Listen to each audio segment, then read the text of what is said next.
Okay, next we can discuss the next confirmatory test for primary amine, that is a benzylation or otherwise called the Shorten-Bowman reaction. വളരെ important ആയിട്ടുള്ള ഒരു കൺഫോർമേറ്ററി test ആണ് ഈ shorten Bowman reaction എന്ന് പറയുന്നത്. For that a little of the compound is taken in a boiling tube and to that add a little of 10% NaOH. ഞാൻ ആ boiling ട്യൂബിനകത്തോട്ടേക്ക് ഞാൻ 10% NaOH ഞാൻ കുറച്ചെടുക്കാം. pour a little of 10% NaOH into the boiling tube. And after that it is boiled. നമ്മൾ solution എന്ത് ചെയ്യുന്നു, ഒന്ന് boil ചെയ്യുന്നു. As it boils, you just add a little of the benzoyl chloride into that boiling tube. നമ്മൾ boil ചെയ്യുന്നു, just ഒന്ന് boil ചെയ്ത് pump ചെയ്ത് വരും. To that a little of benzoyl chloride is added. benzoyl chloride എന്ന് പറയുന്നത് വളരെ സൂക്ഷിച്ചെടുക്കുക.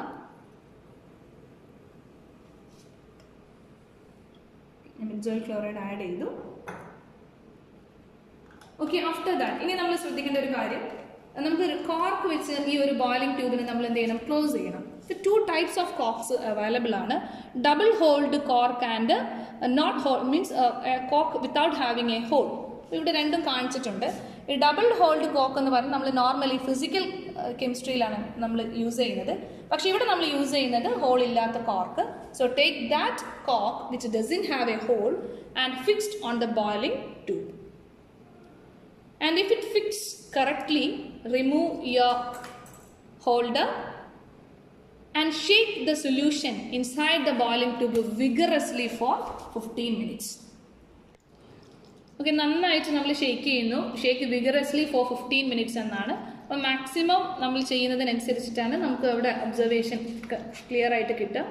Definitely A white precipitate will be formed. ഇവിടെ നമ്മൾ ചെയ്യുന്നുണ്ട്.